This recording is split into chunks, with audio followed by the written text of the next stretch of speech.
pues para nosotras también es liberador el que podamos expresarnos de una manera coloquial, el que de repente podamos citar a un autor que nos marcó profundamente, de manera individual o de manera comunitaria, pues en esta experiencia del taller y del grupo de investigación, y a la par de repente poder hacer una transgresión también discursiva, inventarnos una palabra, porque hay que retorcer también el lenguaje para que exprese lo indecible de la experiencia, y de repente de cuando en cuando también pues usar alguna expresión del lenguaje popular, del parlache incluso, el lenguaje de las calles, ¿cierto? El lenguaje callejero que también no solamente amerita convertirse en objeto de estudio y de análisis, sino que también tiene todo el potencial de contaminar esa lengua de nosotros tan colonizada por la escritura, en donde ya casi que hablamos como si estuviéramos escribiendo, ¿cierto? Entonces estamos en un diálogo y hay que hacer el conector, no obstante, ¿cierto? Y hacer incluso la pausa como si fuese una coma, y de repente eso es importante y ha reestructurado nuestro pensamiento y cognitivamente nos ha abierto el horizonte analítico, pero cómo olvidar esas raíces nuestras, raíces urbanas, campesinas, ancestrales, ricas en otras imágenes que también son pensamiento. Entonces este preámbulo, pues primero porque había que llenar el espacio mientras cuadrábamos el tema técnico, y porque pues sí queríamos decirles esto. Para nosotros también es liberador y aliviador saber que estamos hablando en confianza, así haya una transmisión pues en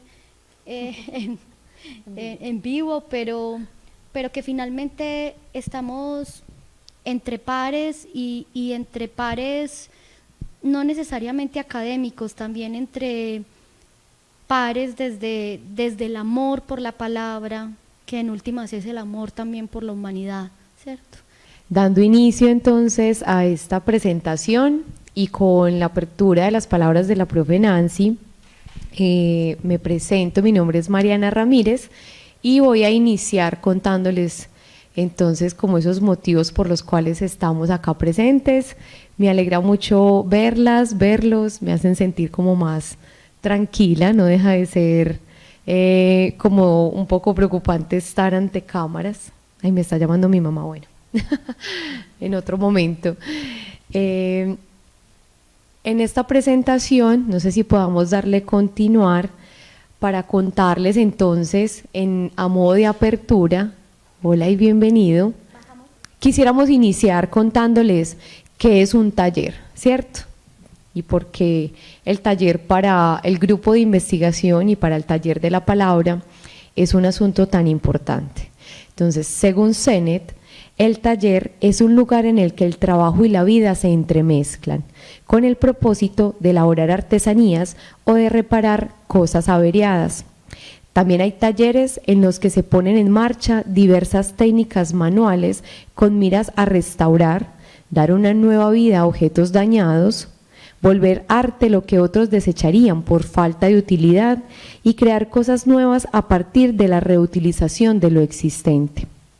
En el libro El artesano, del mismo autor, se refiere al taller medieval como un espacio de formación en el que se combinan maestría técnica y creación estética. El trabajo es guiado por un maestro cuya autoridad está dada por su saber y su práctica artesanal.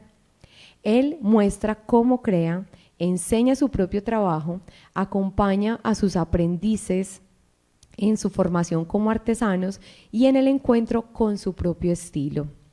En principio, el aprendiz avanza imitando la técnica de su maestro, hasta encontrar sus propios medios de crear con los materiales que encuentra en el taller. Entonces, cada vez necesita menos de la imitación porque se ha iniciado en el oficio, porque es ahora un artesano oficial. Sus artesanías llenan una impronta y llegan a otros que los valoran no solo por su utilidad, sino también por su belleza y su valor cultural. Ahora, ¿qué es un taller de pensamiento narrativo? Es un escenario alternativo de formación universitaria en el que se crea comunidad de interpretación. Brunner 2023. Por medio del reconocimiento de la narración como una potente forma de elaboración y comunicación de pensamiento. Es un espacio en el que se discute ampliamente en torno al valor del narrar, el saber, el poder y la resistencia que la narración comporta. Pero un taller de pensamiento narrativo es ante todo un lugar en el que se narra, en donde se crea con la imagen y la palabra oral y escrita, en el que se trabaja con esmero en la construcción de tramas que se desprenden de la experiencia del acontecimiento, como una fuerza estética que moviliza a los implicados hacia el seguimiento de pistas e indicios de conjeturas relacionadas con la propia formación profesional y humana. En este taller, maestros y artesanos piensan narrando sus artesanías, es decir, sus relatos visuales, orales y escritos cobran vida ensayando una y otra vez, imagen a imagen, palabra a palabra, silencio a silencio, puliendo aquello que Roland Barthes llama el artesano del estilo. Entonces damos continuidad con la ruta. Bueno, pasando un poco a la ruta trazada en este proyecto de investigación, les voy a contar un poco cómo se dieron esos momentos, ¿cierto? Entonces, ruta trazada.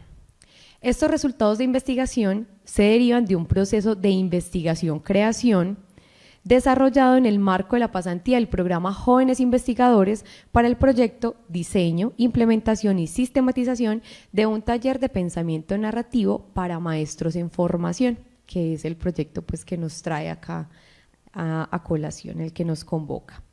Formulado en la Convocatoria Interna de Investigaciones 2020-2021 del Centro de Investigaciones Educativas y Pedagógicas CIEP de la Facultad de Educación.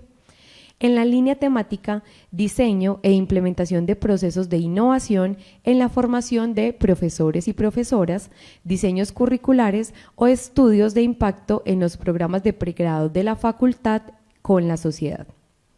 El proyecto tuvo una duración de 12 meses, comprendidos entre el periodo de abril del 2021 y abril del 2022. Adscrito al grupo de investigación Somos Palabra, Formación y Contextos, en el espacio del Taller de la Palabra de la Facultad de Educación de la Universidad de Antioquia. Bajo la coordinación de la docente investigadora María Nancy Ortiz, que está aquí a mi lado, los jóvenes investigadores Natalia Uribe Monsalve, que también está aquí a mi lado, María Camila Arango Serna y Jonathan Naranjo Cuadros, que no pudieron estar presentes por distintos motivos, y con mi apoyo, Mariana Ramírez, licenciada de la Facultad de Educación. Entonces, ¿cómo se dio esto? La primera parte, el taller de pensamiento narrativo se desarrolló con la colaboración de un equipo docente de 4 personas y un total de 17 participantes provenientes de varias áreas del conocimiento y con distintos perfiles académicos. La ruta metodológica constó, grosso modo, de 3 momentos. El primero, de constitución, divulgación y presentación del taller, que se realizó a través de la difusión de redes sociales, correo electrónico y la página de la universidad, también con una sesión introductoria. El segundo y el tercer momento se centraron en la instalación y ejecución del taller de escritura y edición. La primera parte se fundamentó en la desprogramación epistémica, en un tiempo comprendido entre el 7 de octubre y el 9 de diciembre del año 2021. Con un total de 8 sesiones. Y la segunda parte contó con un enfoque reflexivo de teorías ya en el quehacer, desde el 3 de febrero al 24 de marzo del 2022, con un total de 9 secciones, y finalizó con un proceso de sistematización y divulgación de resultados, que es lo que les venimos a contar hoy. Entonces ya le doy la palabra a la profe. Bueno, entonces, como dijimos al principio, la idea es hacerlo muy conversadito, muy conjugación de las hablas pues, a las que nos referíamos hasta pues, hace un momento, un habla académica, un habla metafórica y un habla popular, ¿cierto? Para que no se asusten si de repente decimos por allí como algo aparentemente salido de lugar. ¿Cuál es la perspectiva de sistematización que nosotros tenemos en este proceso, ¿cierto? Porque realmente esta fue una iniciativa que se presentó, por supuesto, como proyecto de investigación, pero en una línea de innovación, ¿cierto? Un poco combinando el hacer con el quehacer, ¿cierto? Muy también para referirnos a expresiones de Freire, de Paulo Freire, praxis, no una separación del pensamiento y de la acción, sino unir pensando mientras vamos haciendo. Ese es también el espíritu de un taller. Ahorita, pues, algunos de ustedes pues, pensarían, ¿por qué preguntarnos qué es un taller si todos sabemos que es un taller? Parece que no es tan evidente.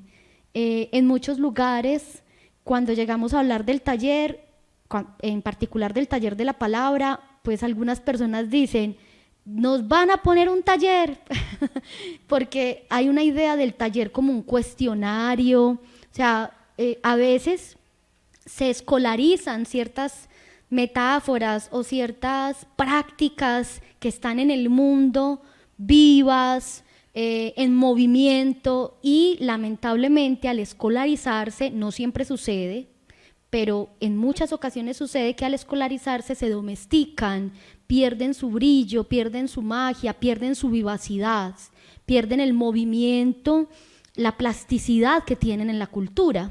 Y pues la palabra taller es una de esas prácticas, ¿cierto? El taller es una de esas prácticas que a nivel escolar ha sufrido un desgaste. Un taller como un cuestionario, como un montón de preguntas, como un interrogatorio, pero no como eso que en realidad es un taller. Lo que nos contaba hace un momento Mariana, un espacio en el que se va haciendo, se va meditando, se va pensando. Yo crecí en un taller. Mi papá era artesano, mi papá era zapatero, era guarnecedor. Y en el segundo nivel de mi casa siempre quedó el taller. Y yo me subía a veces a llevarle tinto a los trabajadores y me subía con un cuadernito porque me encantaba el ambiente del taller. Ellos escuchaban radio, de ahí pues el gusto por los tangos, por los boleros, porque escuchaban tanguitos, escuchaban noticias, escuchaban Montecristo. Y era un espacio en el que siempre cada uno estaba concentrado en su labor, pero siempre se estaba escuchando algo, y de repente el silencio se rompía con una risa o con una expresión, y cada cual volvía nuevamente a concentrarse, a seguir haciendo.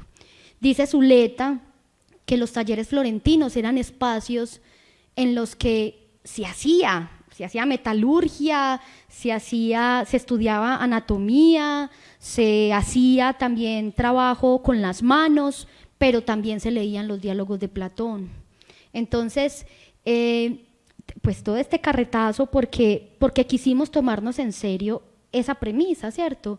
¿Qué implicación tiene pensar el tema de lo narrativo bajo las dinámicas del taller, el artesano y la artesanía?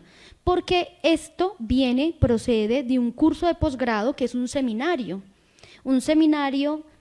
al que le hemos dado el nombre, pues varias personas que han participado, entre ellas la profesora Claudia Arcila, que está aquí con nosotros, un seminario complementario cuyo nombre es Pensamiento Narrativo, pero era un seminario en el que estábamos indagando teorías, estudiando fuertemente filosofía del lenguaje, estudiando fuertemente hermenéutica analógica, pero siempre quedaba esa sensación de que no alcanzaba el tiempo para narrar, y eso es lo que suele suceder en la academia. Se habla, se profesan muchas teorías, por supuesto, la teoría también es práctica, la teoría también es movimiento, también es algo operativo, pero hace falta esa dimensión de trabajo con las manos que no necesariamente digamos, no es un taller porque escriba a mano, ¿cierto? También lo tecnológico hace parte de un taller, de acuerdo con Richard Sennett. El trabajo con las manos implica un trabajo que no aborde de manera directa un objeto desde un ámbito lógico, sino que implique otras operaciones, en este caso analógicas, ¿cierto? Y eso implica también una inclusión corporal. Entonces la perspectiva de sistematización que elegimos, o más que elegirla, era la que necesitábamos, es una perspectiva de sistematización en la que el método no era algo previo, no era algo que estuviese supeditado a un diseño previo. Nosotros teníamos intuiciones, ¿cierto?, de cómo podríamos acercar ese concepto de pensamiento narrativo a las dinámicas del taller, el artesano y la artesanía. Y pusimos sobre la mesa esas intuiciones, como siempre hacemos los maestros y las maestras, que tenemos convicciones, pero no son inamovibles, y las ponemos sobre las mesas, echamos las cartas a ver qué sucede. Y en ese sentido, la sistematización implica, como dice la sabiduría popular, como muy bien nos lo enseñaron las abuelitas, deshacer los pasos.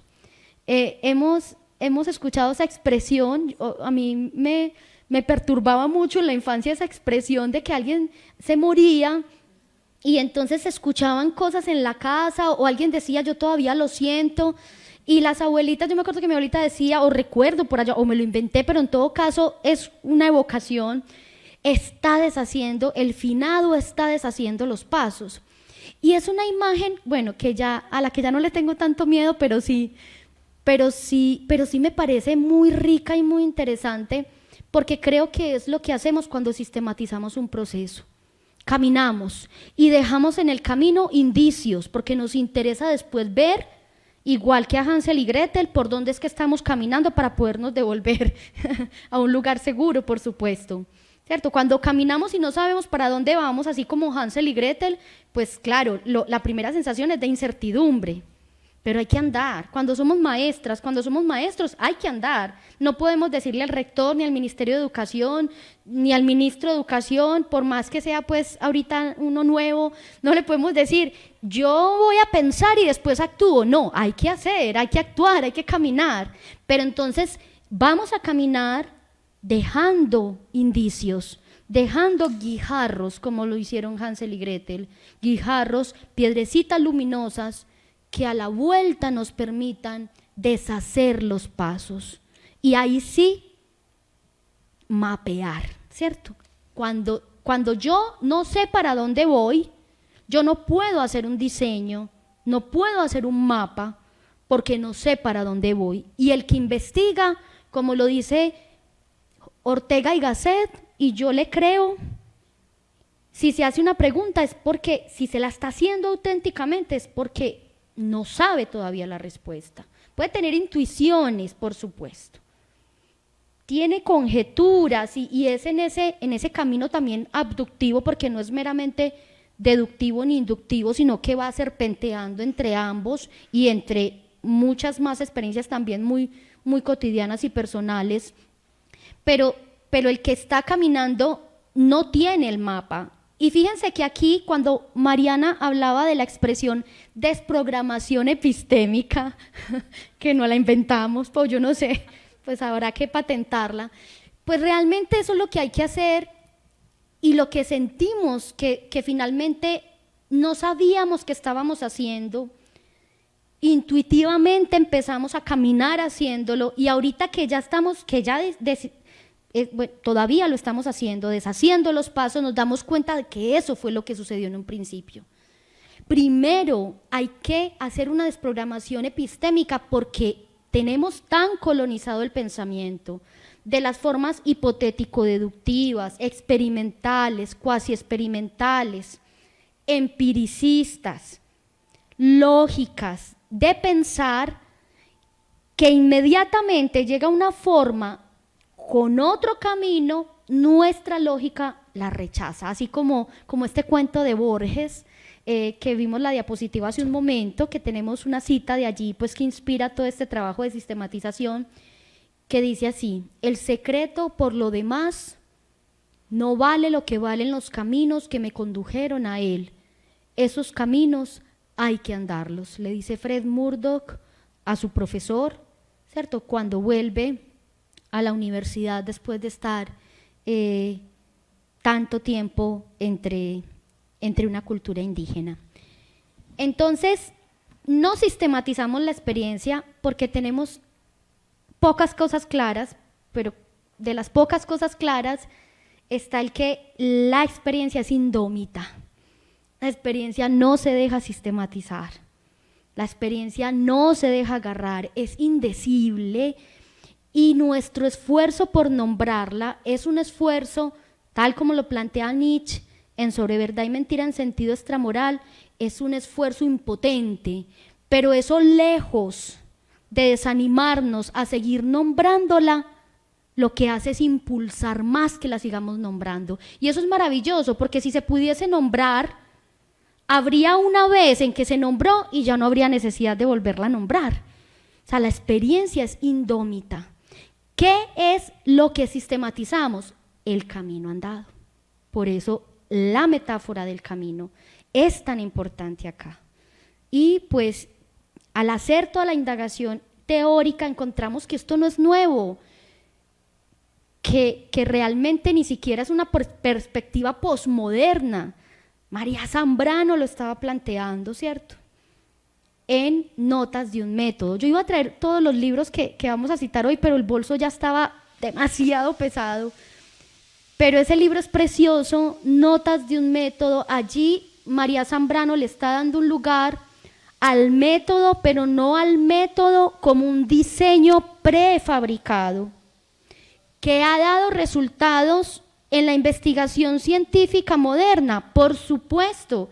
Hemos hecho el chiste y lo hacíamos en el taller de pensamiento narrativo. ¿Ustedes se imaginan que los puentes fueran construidos a punta de pensamiento narrativo? Se caerían, por supuesto. O sea, nadie está aquí invalidando esa forma lógica, moderna, desde la mecánica newtoniana, desde unas coordenadas muy definidas espaciotemporales, desde la separación de sujeto y objeto, propia, pues, cierto, de ese momento histórico de finales del siglo XVIII, principios del siglo XIX, en absoluto. O sea, sería tan iluso que nosotros viniéramos acá a decir que esa manera de pensar es obsoleta. No, hay franjas de lo humano, hay franjas de lo educativo, hay franjas de lo cultural a las que esa manera de investigar no da respuesta, y hay que seguir andando para seguir encontrando respuestas transitorias.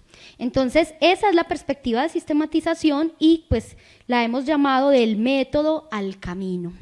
Un camino que no es a priori, como lo dice María Zambrano, sino que es a posteriori.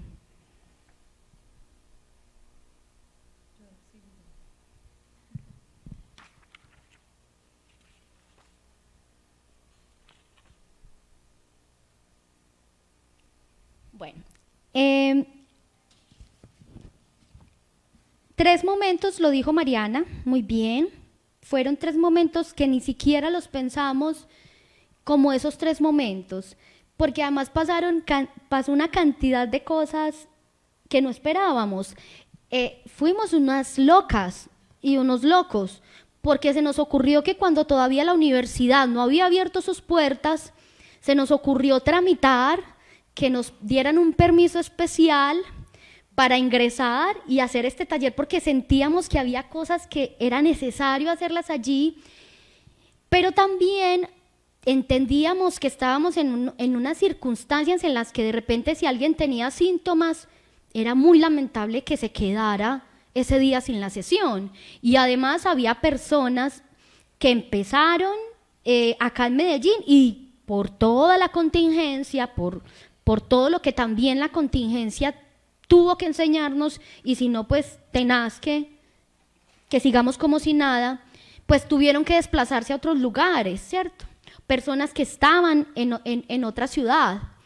Entonces nos metimos en la idea loca de hacer el taller presencial y de hacer una conexión vía Meet.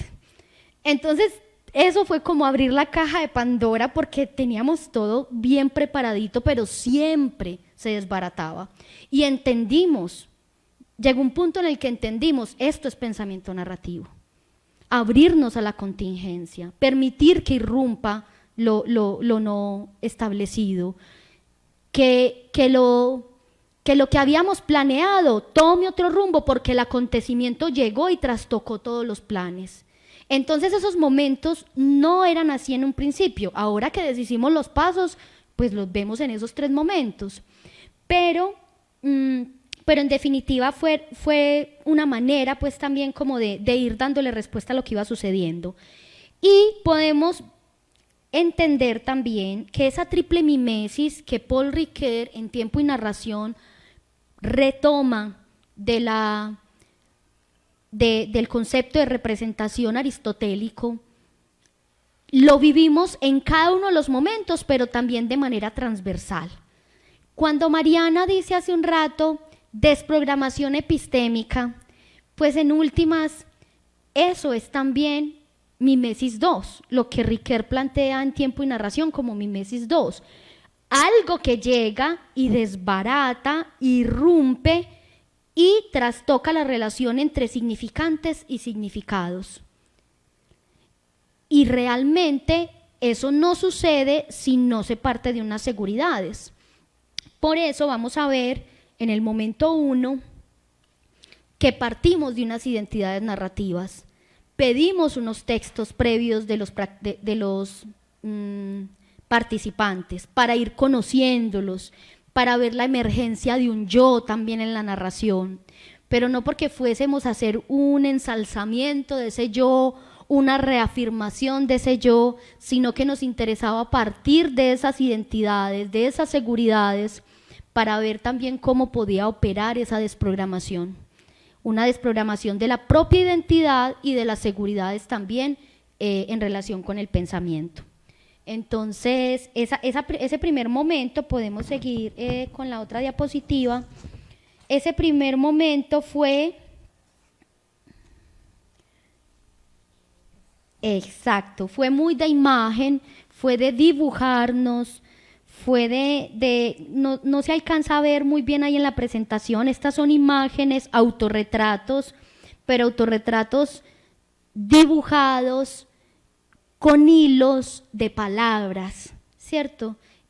Muy a propósito también del nombre de nuestro grupo de investigación, Somos Palabra, pero no palabras absolutas, no palabras dichas, sino palabras más bien como gerundios, ¿cierto? Otra vez José Ortega y Gasset, no, ¿cómo se llama este man, el cantante guatemalteco? Jesús es verbo, no sustantivo, no. No, sino que es que a veces cuando vuelvo a leer Meditaciones sobre el Quijote de José Ortega y Gasset, me da risa porque no entiendo, pero evoco a Ricardo Arjona con Jesús es verbo no sustantivo, pero bueno, pues malísimo el chiste y malísima más la referencia a Ricardo Arjona, pero bueno, ya nadie aseguró que iba a haber buen humor. Entonces, partimos de imágenes. Porque en la imagen, y lo vamos a ver ahorita, no vinieron María no está en la ciudad, y bueno, José está en un compromiso laboral, pero mandaron un videíto para contar pues como los principales acontecimientos de su línea muy brevemente. Entonces, partimos de imágenes y del reconocimiento en el sentido hermenéutico de la palabra reconocimiento de esas identidades narrativas, pero no para dejarlas ahí intactas. Vendría el segundo momento, ¿cierto? Que ya fue un momento en el que cada uno, en función de su artesanía, pues empezó a equipar su propia caja de herramientas. ¿De dónde viene la metáfora de caja de herramientas? Esa no es una invención nuestra, viene del pensador francés Michel Foucault, que tiene una concepción de la teoría que creo dialoga muy bien con la metáfora del taller y con la perspectiva que Richard Sennett plantea del taller.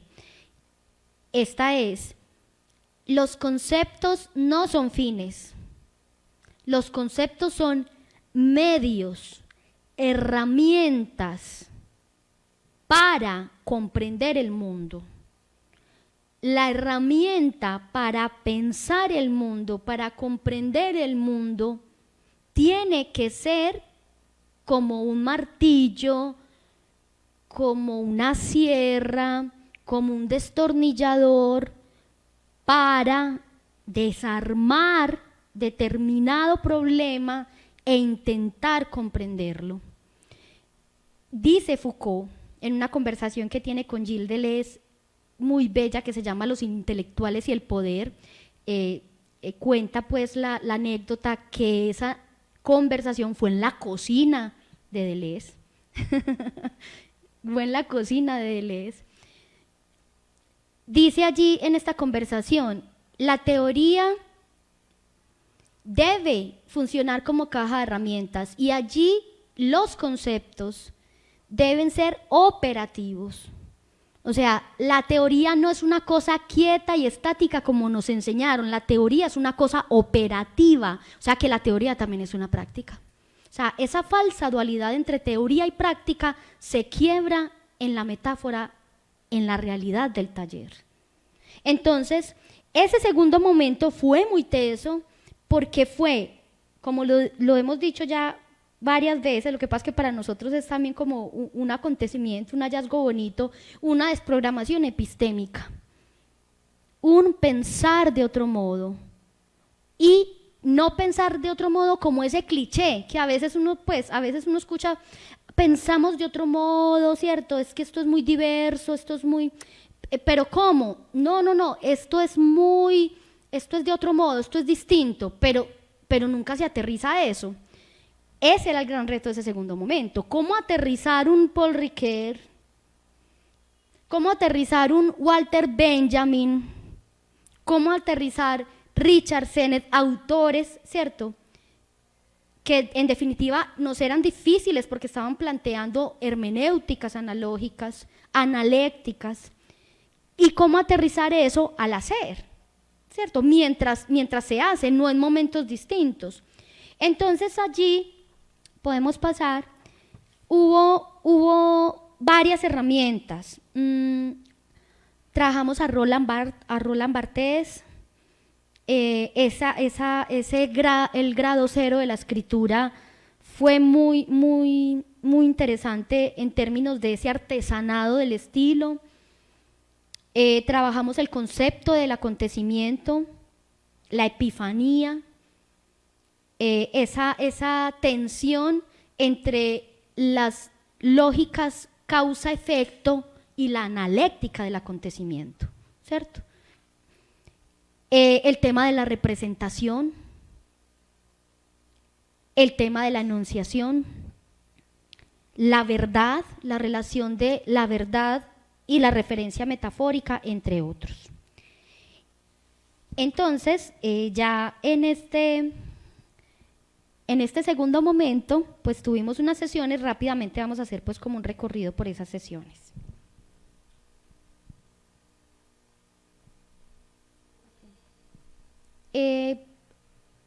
¿Lo presentas tú, Mariana? ¿Y el videíto?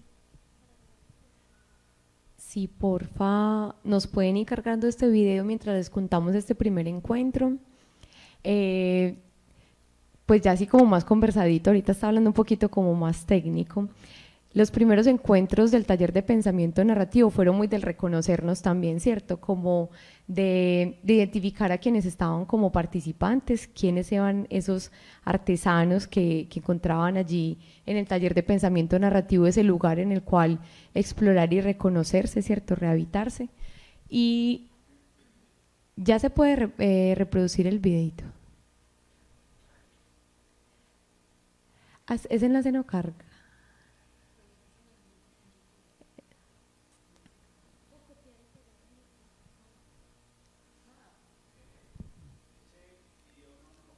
Sí, no, no te lo compartí, qué pena previamente el enlace, pero se le da clic ahí y carga.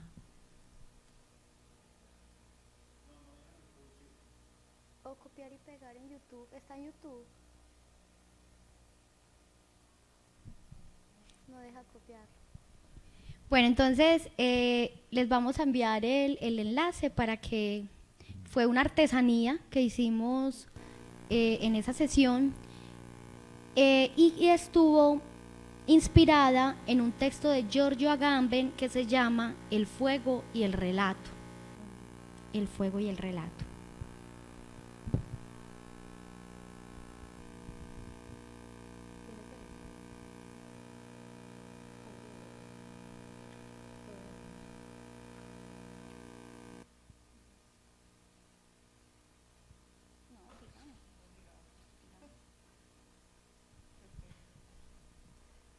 Esperen que al parecer, no sé si nos confirman si sí puede cargar o si no seguimos. Quienes no hayan firmado la asistencia, se los pedimos, porfa, para también así nosotros ir organizando nuestra base de datos. Bienvenidos, bienvenidas quienes han ido entrando.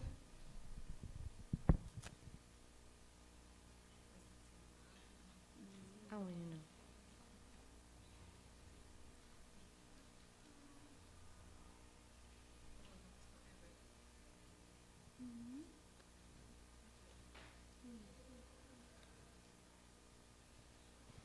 No, sigamos. Gracias. Ahí está el asunto del tiempo. Ya no se las cinco. No, entonces continuemos con la segunda sesión. Como les veníamos contando, la intención es como pasar brevemente por estos primeros encuentros. La metodología de estos encuentros fue de manera colectiva, es decir, más adelante les contaremos que hubo unas líneas por las cuales los jóvenes investigadores, que Nata es una de ellas, tomó pues como prioritario, como sendero, pero inicialmente tuvimos unos encuentros en conjunto, ¿cierto? Estábamos todos los participantes, todos los jóvenes investigadores y la profe Nancy Ortiz como coordinadora. Entonces ya en este segundo, ese es el segundo encuentro. Sí. Sí, fue el de representarse. Bueno, en este segundo encuentro, ay no, se me fue. Bueno, entonces en este segundo encuentro, pues el reto estaba en, como les decía hace un momento, aterrizar un concepto que puede ser tan abstracto como el concepto de representación, no solamente en el propósito con la artesanía, sino además pues con nuestra concepción de la realidad y de la vida, ¿cierto? Entender que la palabra representa las cosas, intenta representar las cosas, pero esa es una representación, como lo decía hace un momento, impotente, una representación que en definitiva es transitoria, es una convención, es como dice Nietzsche, un pacto de paz, pero no hay un significante para cada significado, ¿cierto? Entonces, aquí fue muy bonito porque hicimos un taller de marionetas. Hicimos un taller de marionetas en donde eso era algo muy, muy interesante en el taller. Poníamos una mesa llena de cantidad de cosas, de todo un poco, papeles, telas, cosas recicladas, y pues resulta que salían cosas maravillosas. Pues cuando terminaban las sesiones, nosotros pues nos parecía increíble en verdad que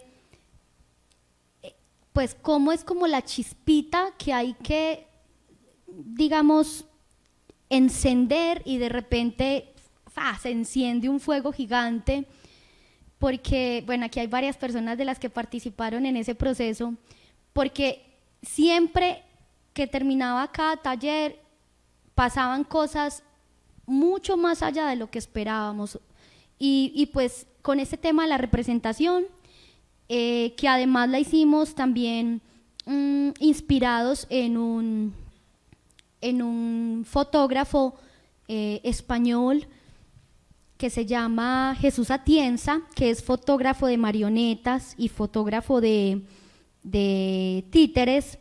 Pues nos caló perfecto ese concepto de representación como la marioneta, como ese signo que tiene vida en ese momento en el que está así en un escenario, pero que en últimas, después de que pasa la función, queda sin vida, ¿cierto? Queda sin aliento.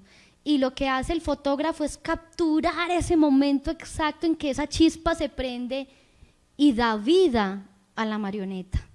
Y pensábamos en el lenguaje como eso, que eso es la narración también, ese momento en el que a partir de una chispa, que es el acontecimiento, cobra vida algo que finalmente está quieto, que si no hay humanidad, está muerto. ¿Qué es el lenguaje? ¿Qué es la lengua sin hablantes? Pues prueba de ello es que en este momento hay muchas lenguas muertas porque dejaron de ser habladas. O sea, si no hay seres humanos, si no hay hablantes, la lengua es eso, es un objeto muerto. Y pues de ahí también el sentido de narrar el acontecimiento a partir precisamente de ese carácter vital y humano.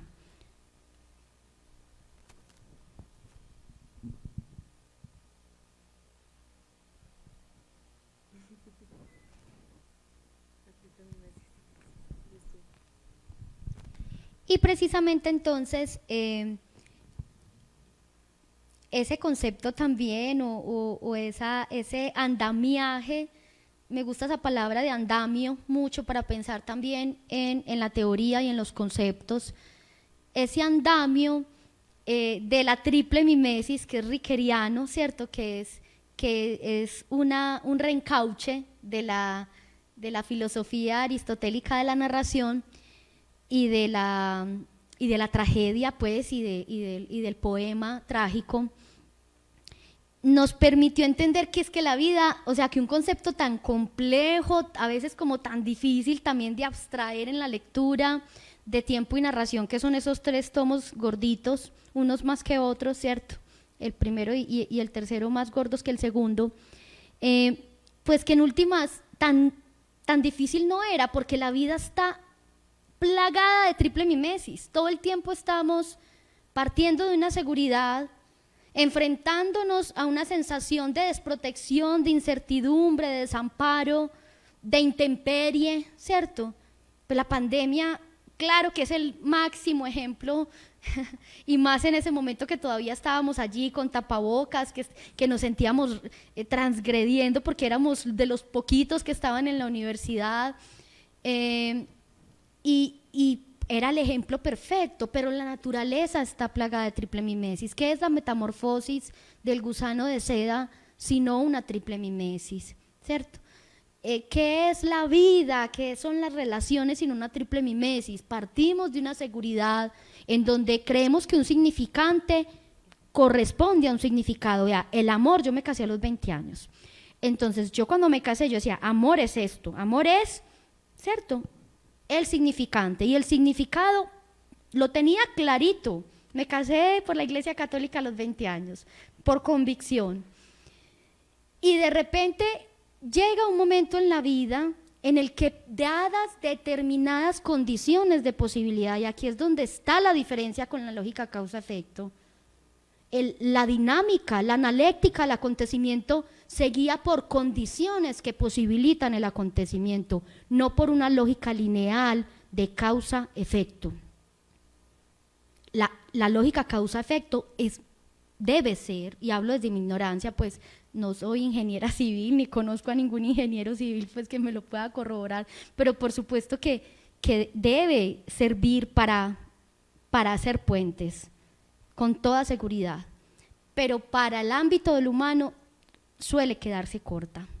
Entonces, nos dimos cuenta en esta sesión de la triple mimesis de eso, de que la vida está llena de triple mimesis, y pues a partir de esas lecturas previas, de esas discusiones, de ese, lo que les decía ahora al principio, de ese conectar lengua, habla académica, habla metafórica y habla popular, ¡pum!, ellos pasaron también a hacer sus propias recreaciones de triple mimesis.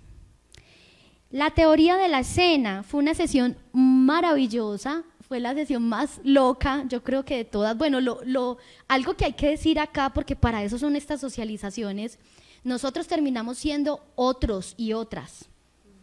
Desde al principio reconocer las identidades narrativas para exponerlas a la desprogramación epistémica no era solo para los asistentes.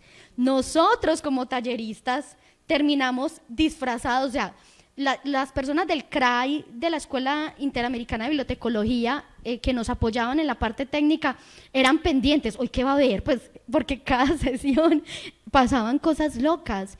Y fue muy bonito porque nos salimos de esa línea del profe, y eso también es muy importante en términos de esta metáfora del artesano, de la metáfora del taller y de la artesanía, y es que uno termina en aras de que los aprendices, en términos también de taller, de la metáfora del taller, porque el aprendiz no puede tomarse en un sentido despectivo o porque consideremos que nosotros sabíamos más. De hecho, en ese equipo de 17 personas había personas con un nivel, algunos nivel de doctorado o no necesariamente nivel académico, personas con unas experiencias, con sabiduría, nos dimos cuenta, y en últimas no había un grado de jerarquía, pero sí era importante el pensar el tema, esa relación y esa dialéctica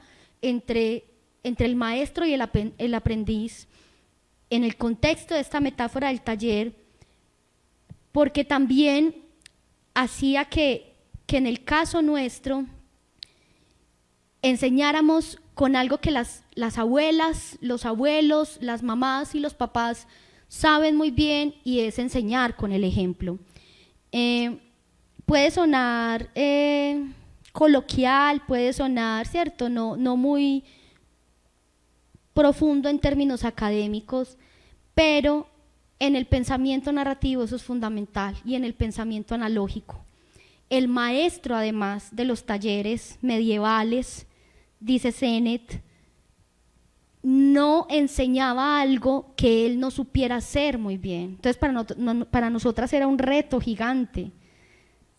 Vamos a hablar de la triple mimesis. Listo, entonces vamos a hablar de la escena, vamos a mostrarles una escena. ¿Qué escena vamos a plantear allí? Una escena de Alicia en el País de las Maravillas. Y yo no sé en qué momento terminamos recreando la escena y exponiéndonos, cosa que no hace generalmente el profe. El profe nos expone, el profe indica, haga un cuento, escriba una poesía. Profe, ¿y cómo escribo el cuento? Pues sucede a veces en la educación básica o media. Profe, ¿y cómo escribo el cuento? Escriba un cuento, inicio, nudo y desenlace. Cuando un recurso de pensamiento narrativo es, les voy a leer un cuento que yo escribí. Profe, ¿usted escribió ese cuento? Sí, yo lo escribí. O sea, primero baja la idea de que es posible, ¿cierto? Que una persona así tan, pues claro que el profe también entre niveles más bajos también a veces se endiosa, pero ya eso es un nivel, ¿cierto? Ya no es Gabriel García Márquez, ¿cierto? Ya no es Álvaro Cepeda Zamudio, es mi profe. O sea, es una práctica real. Y segundo, pues es una manera también mostrar, de activar la capacidad analéctica del aprendiz. ¿Por qué? Porque el aprendiz inicialmente imita, como dice Estanislao Zuleta, lo imitable, pero va encontrando también su propia manera de hacerlo, y eso es pensamiento analógico, ¿cierto?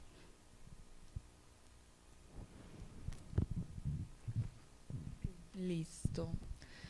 Bueno, buenas tardes. Yo soy Natalia, una de las jóvenes investigadoras.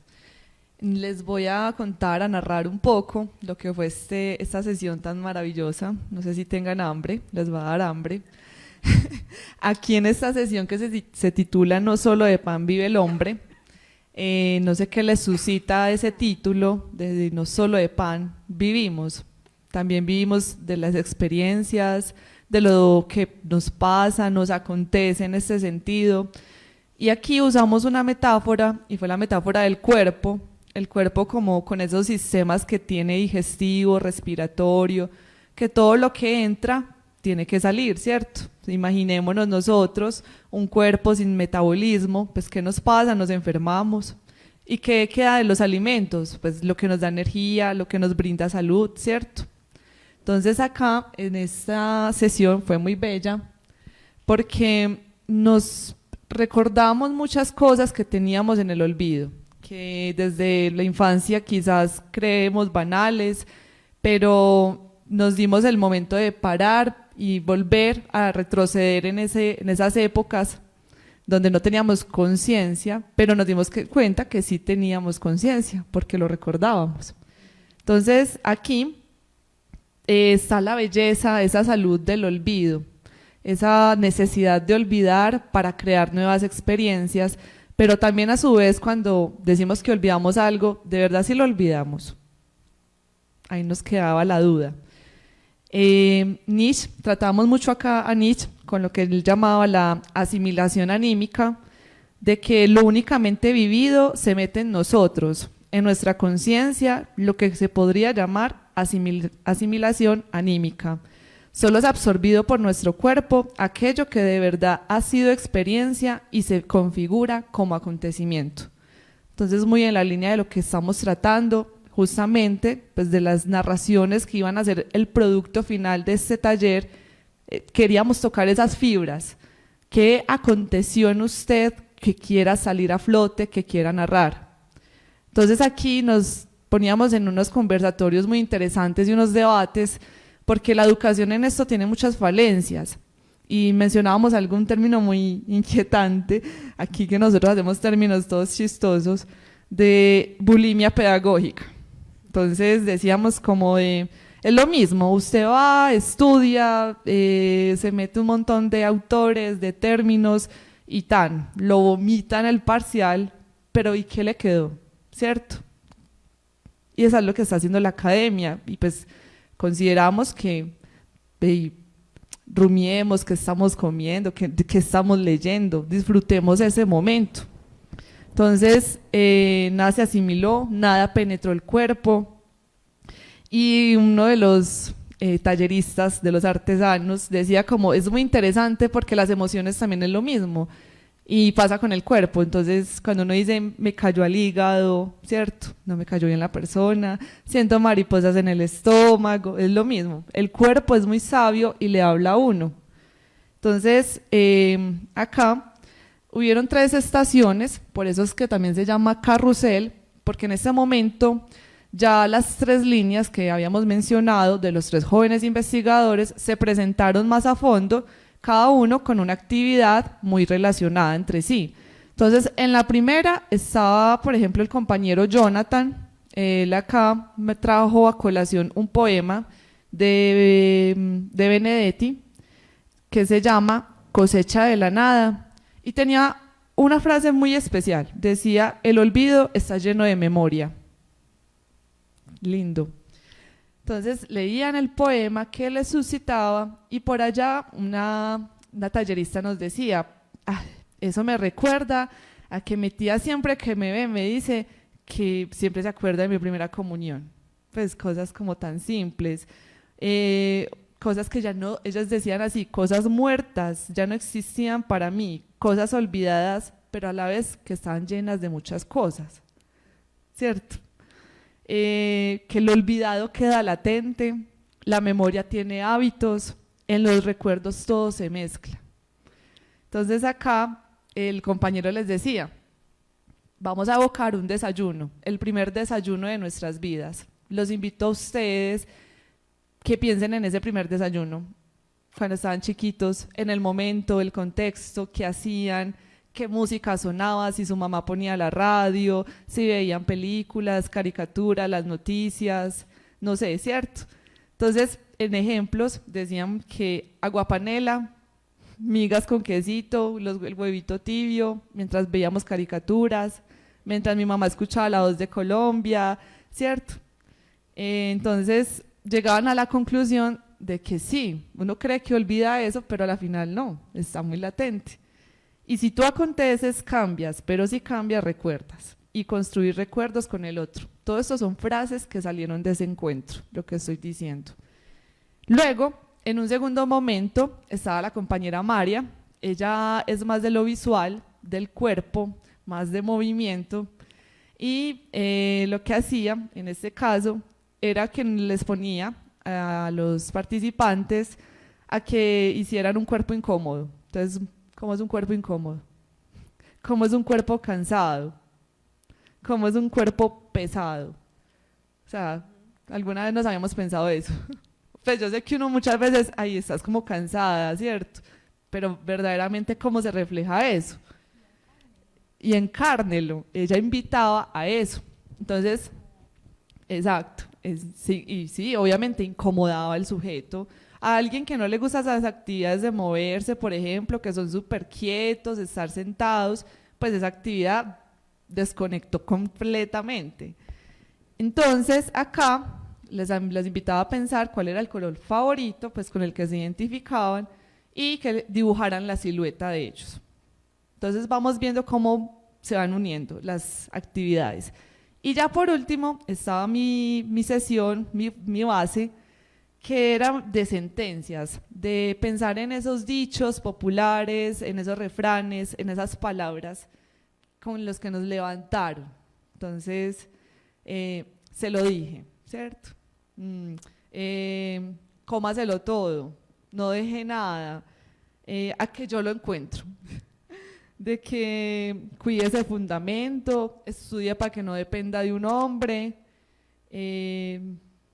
A ver, un montón.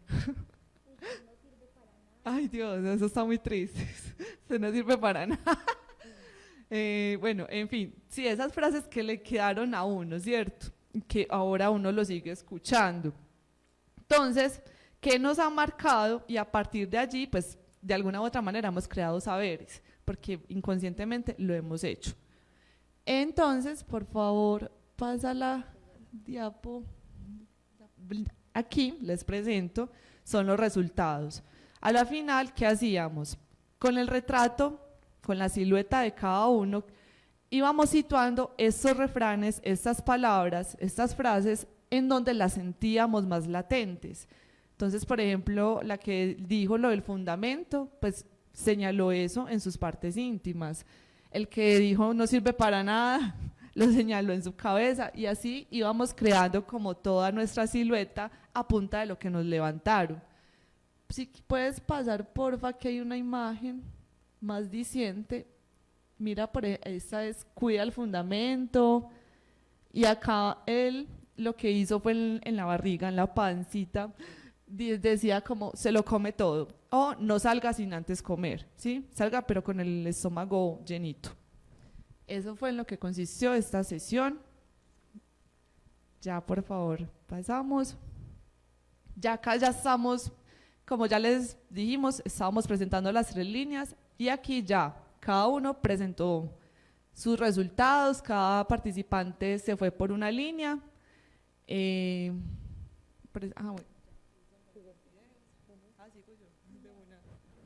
Sí, acá lo de los videos. Entonces, en cada sesión había un pequeño ejercicio de escritura o dibujo, o de juego con lo visual, ¿cierto? Lo visual en el movimiento corporal, lo visual en fotografía, en fin, en diferentes formatos. Porque pues esa fue una de las líneas emergentes también en este taller, la narración visual. Entonces, en cada sesión se hacía a partir de la experiencia o como pretexto de uno de los momentos del taller un pequeño ejercicio de escritura o de producción de una artesanía visual. Pero en esta última que acaba de narrarnos Natalia, digamos que el pasar por todo el carrusel desembocó finalmente en otro autorretrato que era muy distinto al primerito del taller de degustación. O sea, ya había una deformación en la manera de verse a sí mismos, pero no solo a sí mismos, sino esas narraciones a punta con las que nos levantaron, ¿cierto? No solo de pan vive el hombre, también vive de narrativas. El mundo que conoce es un mundo tejido a punta de narrativas, dentro de las cuales una cosa es lo bueno, otra cosa es lo malo, algo es bello o algo es feo, algo es repudiable o algo es deseable. Entonces aquí se rompe también esa falsa dualidad entre individuo y comunidad. ¿Por qué? Y esa idea de que las narrativas son individualistas o que son un efecto narcisista ¿cierto? De una cultura hollywoodense o neoliberal, ¿cierto? De que el individuo saldrá adelante por su fuerza y su narración es eso, mostrar como esas películas de Rambo, en donde el niño flacuchentico todo el mundo lo casca y lo ponen en un, ¿cómo se llama eso técnicamente en el cine? Como en unos 20 segundos ponen un montón de semanas de él entrenando. ¿Cierto? Hágalo usted también, usted es que es bobo, como no lo hizo. Y pues esa también ha sido una crítica a la perspectiva narrativa y a ciertos enfoques de lo biográfico narrativo y de lo autobiográfico. Este taller nos permitió todo lo que habíamos hecho hasta el momento, encarnarlo en una nueva representación, que además en un principio muchos tenían vergüenza de hacer. ¿Cómo me voy a dibujar mi silueta? Pues era como exponerse, ¿cierto? Y después, ¿cómo voy a poner en determinadas partes de mi cuerpo esas narrativas? Y cómo esas narrativas son sociales, comunitarias, pero también son emotivas. Y como lo dije hace un instante, eso quebró inmediatamente esa dualidad, esa falsa dualidad entre individuo y lo cultural. Narramos, sí, porque hay unos vínculos emotivos allí, pero narramos también como lo hace el parresiasta porque necesitamos decir una verdad, porque necesitamos denunciar algo, porque necesitamos deshacernos también de una narrativa que nos indigestó. Si seguimos esa metáfora, nos la tomamos en serio, que proviene, como hace un momento lo contaba Natalia, de la genealogía de la moral de Nietzsche. Si nos deshacemos, si nos tomamos en serio esa metáfora, pues habrá alimentos con los que nos levantaron, que en definitiva no hay que seguir comiendo porque nos hacen daño, ¿cierto? Me levantaron a punta de el que madruga Dios le ayuda, si usted descansa es una perezosa, consiga un marido que trabaje y la única manera de enamorarse es una persona que trabaje sin descanso como una mula. Pues estoy hablando de las expresiones como son, ¿cierto? Y todas esas narrativas, pues también llega un punto en el que uno dice, si esto me está indigestando, entonces no lo sigo comiendo. Entonces narramos también por eso, como una necesidad también de purgarnos, de limpiarnos, de desintoxicarnos, ¿cierto?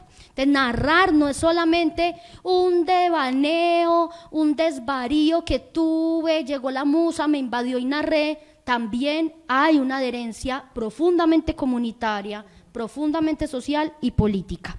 Llega el momento 3, pasamos la diapositiva, y aquí solamente quiero decir lo siguiente.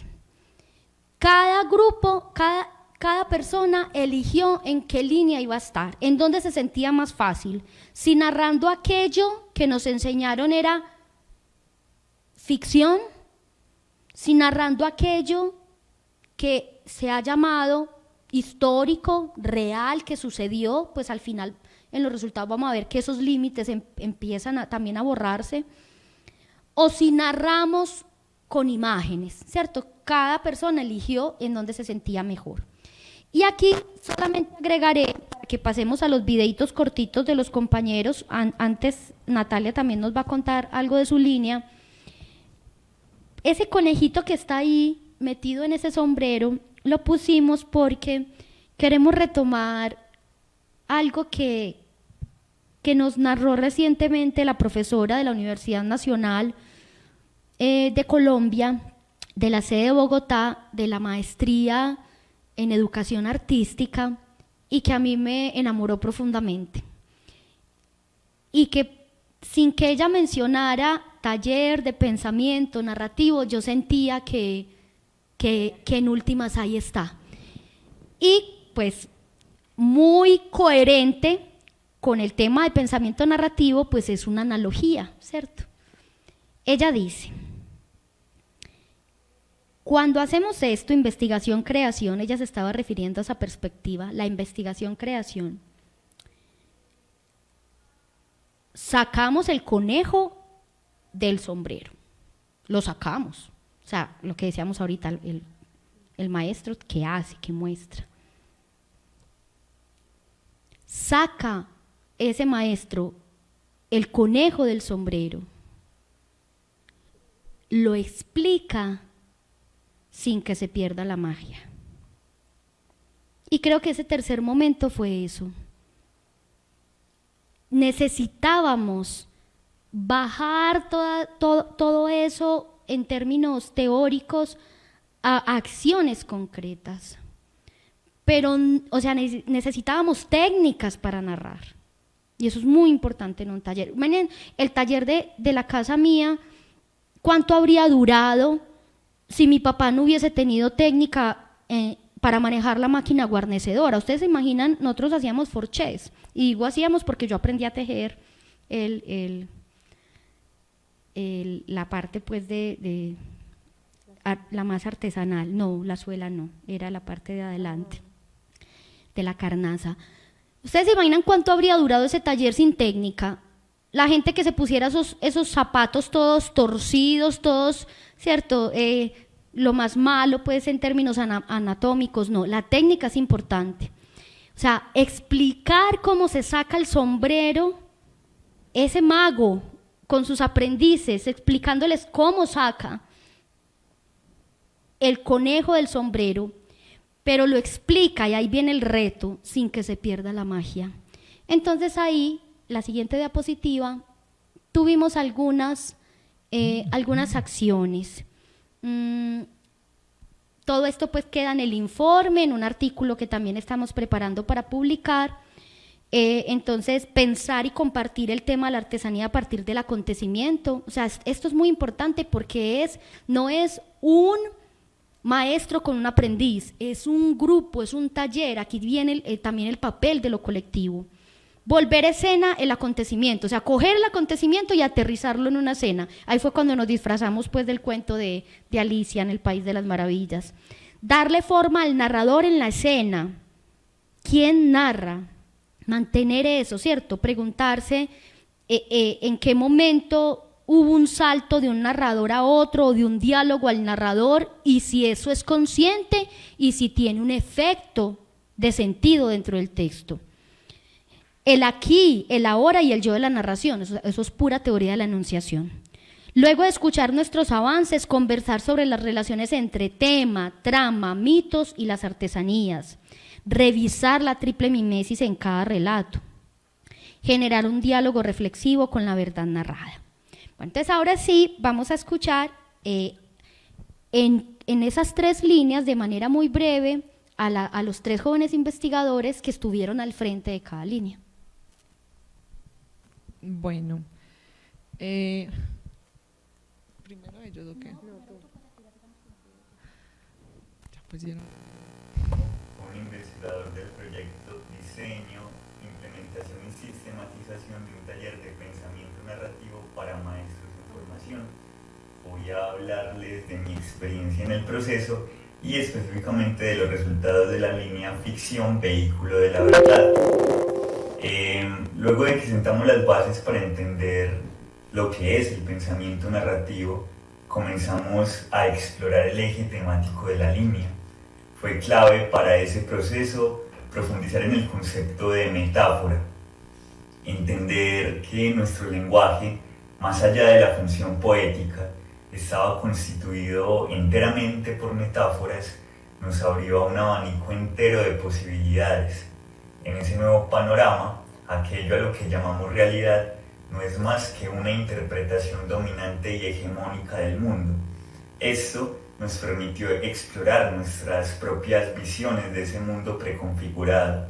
Es decir, comenzamos el viaje de la triple mimesis partiendo de la idea de que podíamos rehacer el mundo narrativamente.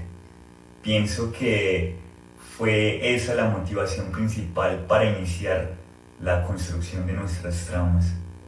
En la instancia configurativa está respetando el tejido lógico que nosotros mismos fuimos otorgando a nuestras narraciones. Como resultado, Mimesis 3, nos valimos de la ficción como vehículo de nuestra verdad, símbolo de una visión auténtica, veraz en términos de Foucault. Finalmente, integrarnos y encontrarnos en esta actividad de bricolaje nos hizo sabernos artesanos cuando compartíamos la palabra y participamos no solo de nuestra propia trama, sino también de la de los demás.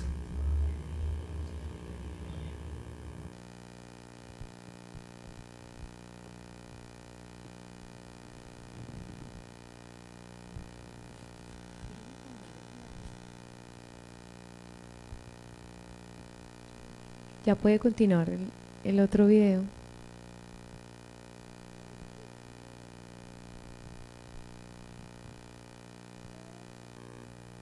Uno de los resultados más significativos de este proceso investigativo fue precisamente desmitificar el terreno de la imagen como un campo exclusivo de las artes, en tanto somos consumidores y productores de una cultura visual.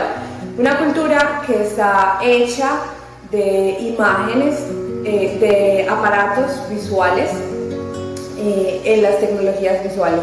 Entonces, este taller nos permitió la posibilidad de entender que la imagen también narra y que no son solamente aquellos quienes están o fueron en un inicio tocados por la musa los únicos que pueden crear a partir de la imagen, quienes poseen las destrezas suficientes para comunicar desde códigos visuales, es decir, quien puede y sabe dibujar es el único que puede dibujar. No. En este taller pudimos poner en movimiento estas ideas y desmitificarlas. Entonces pudimos ser artesanos de la palabra y artesanos de la imagen. Las narraciones escritas de los participantes del taller albergaban también imágenes que eran necesarias traducirlas a un lenguaje visual.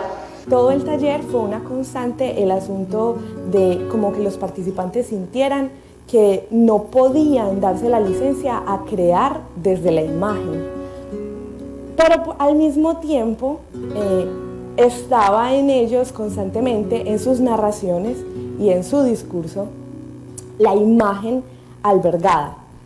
Para explicarlo primero, está la sección no solo de Pan Vive el Hombre, cuando les pedíamos a los participantes que pensáramos cuáles eran esos alimentos que nos habían dado de comer en nuestra infancia, que nos habían alimentado y nutrido, pero también los discursos que nos habían dado en nuestra infancia, que nos habían también nutrido, pero otros asuntos. Entonces, esos alimentos y esos discursos, dibujamos un croquis de nuestro cuerpo, un mapa, y lo situamos en la parte en donde correspondiera. Por ejemplo, algún participante dijo, los niños no usan el cabello largo, eso lo marcó, y ese discurso lo ubicó en su cabello, en su cabeza. Y mientras hacíamos la ejecución de esta particular actividad, alguien mencionaba, es que yo no sé dibujar, es que no quiero mostrarlo porque al final hicimos un museo, no quiero mostrar mi dibujo porque no está tan bonito como el de los demás. O había siempre una pena, o siempre había como una risita escondida al querer mostrar lo que ya se había construido, contrario a lo que pasaba con la palabra escrita, que siempre era un momento como de bastante orgullo compartir. Entonces siempre hubo una suerte de resistencia a la hora de poner en manifiesto la imagen, como si si no fuiste iluminado con el don de producir imágenes, como si no fuese una destreza que se pudiera adquirir, así como la palabra escrita, entonces simplemente no se podía hacer. Estaba ese imaginario flotando constantemente en el taller, pero por el otro lado, cuando nos sentábamos a escribir, a hacer relato desde la palabra, a construir narración escrita, la narración siempre escondía una imagen, como que la narración, al escucharla, te remitía hacia un objeto, hacia un lugar, hacia algo que se podía hacer en la imagen mental del oyente. Entonces, siempre salió a flote que había la necesidad de volverlo imagen, a pesar de que se sentía también el susto a pasar al plano de lo visual, o de que no se podían dar esas licencias.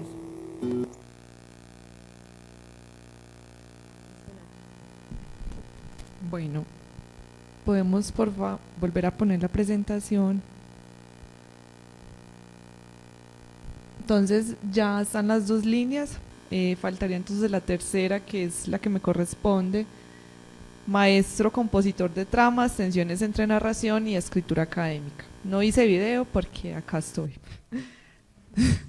Entonces, ahí estamos todos lindos. Cuando empezamos en esta línea, yo pues lo principal que hice fue como, ¿qué les suscita a ustedes ese nombre?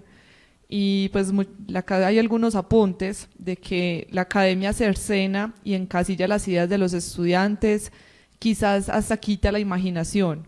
No podemos ir en contra de lo académico. Se presenta una dicotomía: el legado que deja un maestro, lo narrado tiene validez científica. También nos hacíamos esas preguntas. Nosotros reconocemos la escritura, mientras que otros escritores académicos no tienen como esa humildad, porque dicen que narrar no es algo valioso. Ellos lo llamaban honestidad intelectual de la construcción académica. Los ejercicios hermenéuticos son necesarios para este momento, no tanta cifra, no tanta estadística. Detrás de los datos hay humanos. Se necesita más de la narración para darle cuerpo y alma a esa población investigada. Es necesario contar historias, que se dialogue con la comunidad, con la sociedad, que haya una producción escrita. Se deja de ser uno mismo, se deja atrás nuestra historia para encasillar en lo académico. Es una crítica velada a lo institucional. La escritura es un ejercicio de pensamiento. El que me lee es otro ser humano. Entonces, como que partimos de esas concepciones, de esas tensiones entre narración y escritura académica, porque pensamos o tenemos la idea de que narrar no puede encasillarse dentro de la academia, ¿sí? Cuando nos piden un artículo, hay ciertos parámetros, hay una estructura que seguir, y la narración no está bien vista en estos artículos, y esos son los que se publican, ¿cierto? Entonces, de lo que se trató en esta línea fue de hablar, escuchar y escribir para reconstruir e interpretar en sus relatos esos saberes pedagógicos que dan más en el camino cualitativo y situado. Como dice Suárez, el saber de la experiencia de estos docentes refuerza la hipótesis que considera que la formación docente resulta insuficiente si solo se reduce a asistir a cursos, presentar informes y realizar evaluaciones. Si es pertinente y productivo darse el tiempo, hacer un lugar a la reflexión horizontal, disponerse a dar curso a distintas ocurrencias para pensar, hacer y definir de otra forma los asuntos pedagógicos que les preocupan. Las jornadas de trabajo planificadas, exigentes y productivas, de trato empático y vinculación profesional horizontal entre colegas, se presentan como inigualables oportunidades para promover y formalizar cursos de acción colectivos para el rendimiento integral o parcial de la formación y el desarrollo profesional. De este modo, estas experiencias de educación y formación provocan acontecimientos pedagógicos, recuperan tiempos y espacios para producir pensamiento pedagógico, revelan y problematizan los variados puntos de vista, supuestos, proyecciones y decisiones que ponen en juego los docentes mientras hacen sus prácticas escolares. Esta línea se preguntó, fue por eso mismo. Entonces, las narraciones construidas revelaron la naturaleza de un saber de experiencia de los maestros que no se aprenden en los manuales o tratados pedagógicos. Este es un saber que emerge a partir de la confrontación entre la formación profesional y la cotidianidad.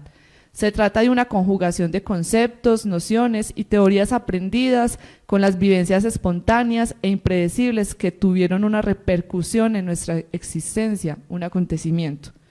En este sentido, se puede decir que la formación del docente necesita no solamente trabajar con aspectos académicos, científicos e investigativos, también requiere de relatos biográficos experimentales.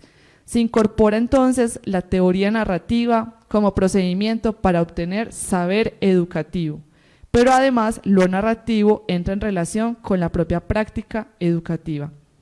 Por otro lado, hay una crítica cada vez más extendida al racionalismo y al positivismo, lo cual ha traído como consecuencia la necesidad de volver a dar la palabra y la voz a los verdaderos protagonistas de la acción educativa.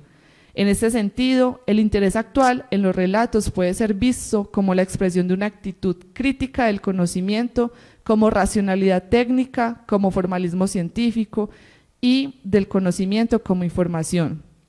El interés por la narrativa expresa el deseo de volver a las experiencias significativas que encontramos en la vida diaria, no como un rechazo de la ciencia, sino más bien como método que puede tratar las preocupaciones que normalmente quedan excluidas a la ciencia normal. Por último, este taller fue un espacio donde se hizo posible el argumento de tipo antropológico que parece justificar la necesidad de pensar la educación narrativamente.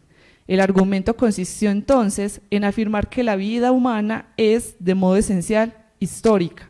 En este sentido, el artesano que deviene maestro convierte su vida en una artesanía narrada, porque cada vida es una historia narrada en el tiempo, y su proyecto existencial y un proyecto existencial biográfico.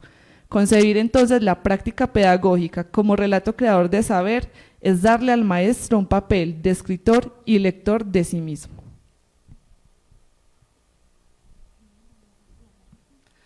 Bueno, ya para finalizar este encuentro, vamos a compartirles un producto. Son muchos, fueron muchas narraciones. Estamos en un proyecto de fanzine que estamos recopilando todos estos productos, pero pues por espacios, por términos de tiempo y espacio, solamente podemos mostrar uno. No hubo un prerequisito para elegirlo, simplemente lo elegimos. Tenía un poco de imagen, un poco de ficción, un poco de historia. Entonces, tal vez fuese el criterio, pero hay narraciones maravillosas y los estaremos invitando y las estaremos invitando a la presentación del fanzine.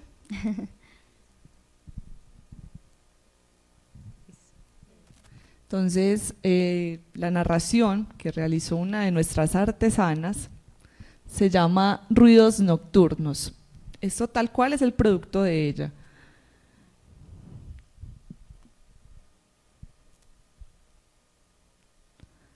Ay, me toca parar. Entonces dice: era un 25 de abril, el infinito abrazaba al firmamento y la luna se mostraba plácidamente incompleta.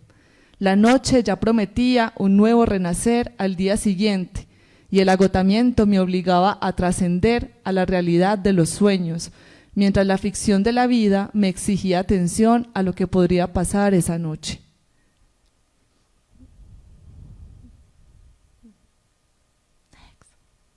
Siguiente. Hacía un silencio estruendoso. A veces aparecía una persona a paso rápido con ansias de encontrar un lugar seguro, si acaso eso existía, un carro que se movilizaba con libertad en el asfalto y el ruido de uno que otro gato en su disfrute noctámbulo. La batalla la ganaba el sueño. Mi mente empezaba a divagar y lentamente le cedía el triunfo al descanso.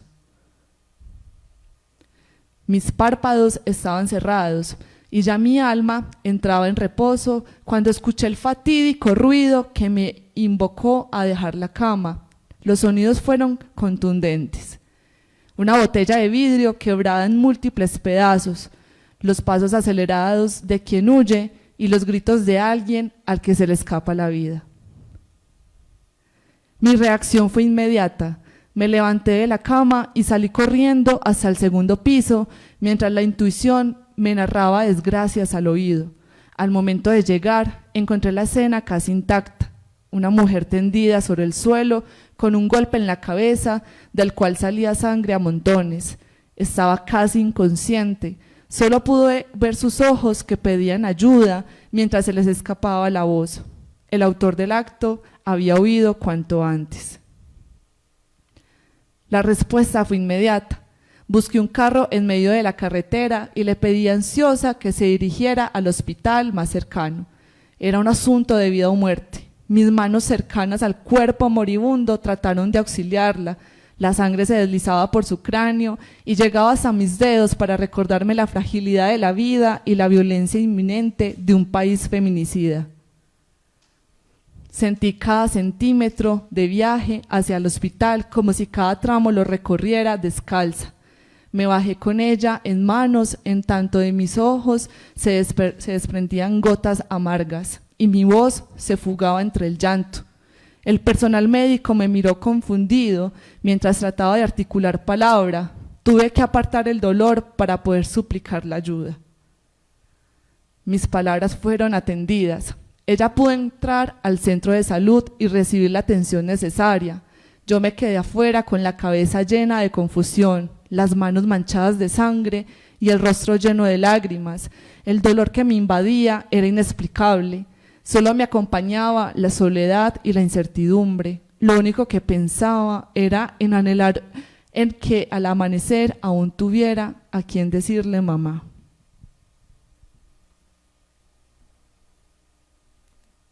Fin.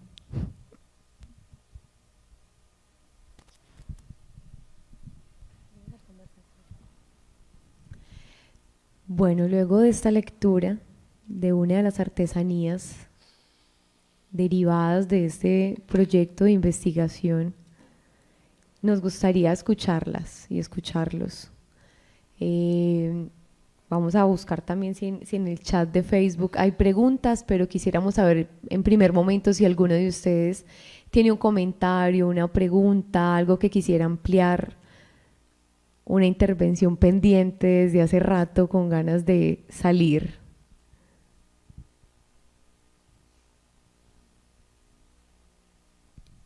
Mientras la piensan, un saludito a todos los que nos acompañaron en el Face. Sí, muchas gracias. Por acá pues veo muchos saludos a Nancy, que por acá Cristian Moná. Reconocemos a un artesano no solo por lo que hace, sino también por el modo en que habla de lo que hace. Dar existencia a las cosas del oficio es también nombrarlas, y ejercer cualquier oficio es de algún modo apalabrarlo y apalabrarse en él. La Rosa, el maestro artesano. Gracias, Nata. Yo no vi esos. ¿Yo por qué no vi esos? No los vio. Ah, ok, yo decía, ¿pero dónde? Porque yo no lo vi. Sí, siempre estuvieron conectadas alrededor de 15, 16 personas, en este momento Sí. ya hay 12, nos alegra mucho. Gracias a mi familia por verme. Ya les mandé el saludo. Tu mamá y a la tía Piedad. Bueno, el profe Leandro quiere participar, ¿cierto? Es mejor con Micrófono.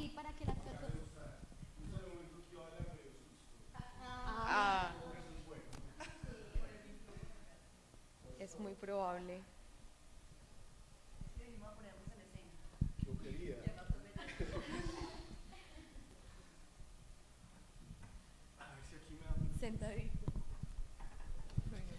Son 4 cositas que me interesó mucho en lo que escuché. Lo primero es la perspectiva de la sistematización, la manera como se da a entender la metodología. ¿Esto por qué? Porque lo hablaba esta semana con los estudiantes del curso de investigación literaria, pues, y lo leía en los ejercicios de autoevaluación. Pues la metodología siempre es como la pregunta difícil de responder, creo, insisto, esto lo enuncio mucho como en el último tiempo, es que subestimamos mucho la pregunta por el cómo. Y la metodología también tiene que ver con eso, con el cómo, ¿cierto? No se trata solamente de conceptos y unas reflexiones todas gaseosas, sino que tiene que ver también con el cómo, no solamente, digamos, con el procedimiento seco, pero ha de equilibrar la conceptualización también y el procedimiento, tal vez esto de lo artesanal, pues de lo que hablamos hoy. Esto del método Alcamino me pareció, además de bello, me pareció muy pertinente para pensar las metodologías en la investigación en educación y la investigación en literatura. Yo le veo pues como muchas potencialidades al planteamiento, no solamente para investigar en educación, sino también en otros asuntos, ¿cierto? Bueno, en primer lugar ese asunto. Lo otro es explicar sin que se pierda la magia. Creo que es lo que tratamos de hacer ahora, quienes nos hemos como comprometido con pensar esto de la investigación en la educación y en las ciencias sociales y humanas. Yo creo que han logrado una cosa que es muy valiosa y es algo que hemos criticado, yo pienso, al interior del programa, al interior de la facultad y de la misma universidad. Es esta como tendencia que hay a hablar de esos asuntos, pero desde los conceptos, desde el cuarto piso y ya, ¿cierto? Hablar de narrativas y de todo lo que se le asocie, pero allá encerrados y de un libro a otro, de una cita a otra, pero traer eso pues a vivenciarlo como lo han hecho en este proyecto y en cada uno de los momentos, en cada una de esas sesiones, creo que eso tiene un valor incalculable para el programa y para la manera de entenderlo, ¿cierto? Pues asumir esa crítica también de una manera propositiva y aquí lo están haciendo, pues nos están proponiendo. Me encantó el término de la desprogramación epistémica y creo que tiene que ver con esto que acabo de expresar, porque tal vez esa desprogramación epistémica tenga que ver pues no solamente con la idea común de desaprender, sino de aprender de otras maneras o de poner en diálogo esos conceptos, esos autores tan manoseados a veces, no sé, allá en esas elucubraciones, ponerlo en relación con lo que hacemos en el día a día, con la historia personal. Yo disfruté mucho de escucharte hoy, Nancy, y de escuchar pues la historia del taller de tu papá y cómo eso me ayudó a comprender una cantidad de cosas del proyecto y de la construcción como conceptual del proyecto y a entender cosas de lo metodológico también. Entonces me están enseñando que sí se puede. Bueno, el cuarto asunto, que pues bacano si se pudiera desarrollar en otro momento, lo pudieran ampliar acá, es esa como ruptura de un esquema según el cual las narrativas o la investigación que se apoya en narrativas es individual. Pues me parece supremamente valioso que se pueda avanzar en la idea de unas narrativas como, pues no individuales, no sé si comunitarias, colectivas, no sé, construidas pues en todo caso, como a distintas voces. Eso me parece que valdría la pena como que lo pudiéramos ampliar y tal vez también la posibilidad para implementarlo en un nuevo proyecto. No sé, muy chévere eso y al menos para mí resultó ser un hallazgo muy interesante de lo que escuché esta tarde. Pues me gusta cuando algo rompe el esquema de uno y como narrativa es algo individual y está todo ese cliché subjetivo, no sé qué, que a veces cansa un poco y pensar esto como como una práctica colectiva, pero como un producto también colectivo, como un producto cultural también colectivo, en fin, me parece supremamente valioso. Yo solo les quiero agradecer, aprendí mucho en este rato que estuve a pesar de lo cansado que venía, pero no me dormí. Gracias. Gracias. ¿Alguien más quisiera?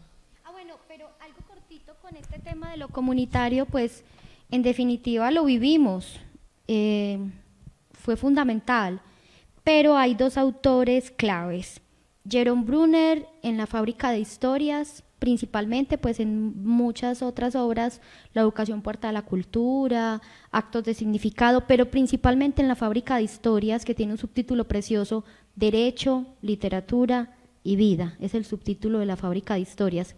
Él allí acuña un concepto que ya estoy pensando en el próximo proyecto de investigación a partir, que es comunidad de interpretación y que ha sido para nosotros absolutamente inspirador. Y el otro es Richard Sennett, que además lo hace desde su mirada erudita de la Edad Media y el Renacimiento, y de ese papel del artesano en la Edad Media y de cómo en el Renacimiento muestra de qué manera los primeros artistas eran muy artesanos y tenían taller. Y en el trabajo de esas grandes catedrales, el artista era el artista, pero tenía una cantidad de artesanos a cargo que, pues, en donde esa idea típica del artista encerrado en su estudio individual, ¿cierto?, haciendo su trabajo solo, la soledad del artista, utiliza pues también ese momento del Renacimiento Richard Sennett para mostrar que eso no siempre fue así, ¿cierto?, y que los primeros artistas del Renacimiento tenían bastante de artesanos también. Pero no, sí, ya estoy pensando en el proyecto que sigue. ¿Quién más quisiera? ¿Qué? Se nos acabó el tiempo. Sí, claro. Sí, que nos eche. Que nos prendan las luces. Es que bueno, un saludito y agradecida también con este momento tan bonito. Estoy muy conmovida, me dejó muy conmovida el relato último. Y bueno, yo creo que ahí también tiene todo sentido hacer estos procesos investigativos ligados también a la realidad, a lo que nos acontece diariamente y que nos roban, ¿cierto? A veces también la esperanza y nos arrugan tanto el corazón, como esto que pasa con el tema de las violencias de género hacia las mujeres y los feminicidios. Un relato muy, muy duro, muy bellamente construido, pero creo que también ahí está puesta como todo este camino, digámoslo, de ir sentipensando a través como de este ejercicio que han hecho tan lindo, de tallerear la vida, así como que lo siento, ¿no? Porque en un taller se arma, se desarma, hay una cantidad de partes que a veces no cuadran, entonces hay que jugar como a seguirlas armando, y creo que también esa es la vida, y quizá ese también es como el mérito de la investigación, cuando se hace justamente con este sentido tan bello que han puesto en esta propuesta. Y pues hoy comprendí mucho más lo de la mímesis, porque yo también creo que eso es muy cotidiano, y yo me lancé al estallido social y ahí dije, qué interesante. Hicimos un ejercicio también, permanentemente se hacen ejercicios de mímesis colectivos también, y no solamente en esa palabra que también es muy interesante porque juegan las historias de vida, juega lo personal, juega lo cotidiano, juegan las subjetividades, pero definitivamente somos seres interseres, como dice por ahí el maestro Patricio Guerrero, no solamente como humanos y humanas, somos interseres, con todos los seres que habitan este planeta, el cosmos y todo, sino que también somos en esa posibilidad de ir, ¿cierto?, tejiéndonos con las demás personas, y creo que también es lo que yo logro encontrar, que hicieron un tejido muy bello, muy bello, muy bella la propuesta también de poner también a conversar tantísimo las imágenes y desde la imagen, o sea, como también en la potencia que uno encuentra ahí para ir hablando de esta palabra que también me gustó mucho, como la comentaba por aquí, de la desprogramación epistémica. Porque hemos hablado de la desobediencia, hemos hablado de la desobediencia epistémica, hemos hablado de cómo subvertir esas lógicas tan canónicas que nos hemos acostumbrado como a escuchar, a caminar con ellas, y me parece pues también muy lindo que lo que nos están es haciendo una invitación justamente a transgredir. Creo que también está puesto ahí, y muy lindo también la historia del taller de tu papá, muy bonito. Sí, yo creo que es también como ahí, es desde lo cotidiano que logramos también entender como estas otras claves y los conceptos como posibilidad y como marcos también como de teóricos para iluminarnos mejor la realidad, no para dejarlos quietos, sino para estar en permanente también dinámica con los mismos conceptos, porque yo creo que eso es lo que es, se mueven, así como podemos ir moviendo toda esta construcción que yo también valoro, porque finalmente la producción de conocimiento es también un patrimonio cultural e histórico, y hay que reconocer que hemos aprendido de todo lo que hemos de alguna manera hasta cuestionado, puesto en escrutinio, pero yo creo que la virtud de esto que ustedes están haciendo y de este camino tan bonito es seguir irrumpiendo. Muchas gracias. Ay, no, gracias a ustedes, qué palabras tan lindas. Y a todo el mundo le quedó sonando eso. Sí. Ay, yo prometo la próxima vez no hablar tanto para que haya más espacio para la conversa, pero porque lamentablemente aquí sí son muy estrictos con ellos, y es el tiempo de unos, es el tiempo pues también de unos empleados que están cansados y que quieren irse a la casa a descansar, y es una promesa. La próxima vez hablo menos. Estábamos hablando precisamente de eso. Muchísimas gracias. Hasta luego.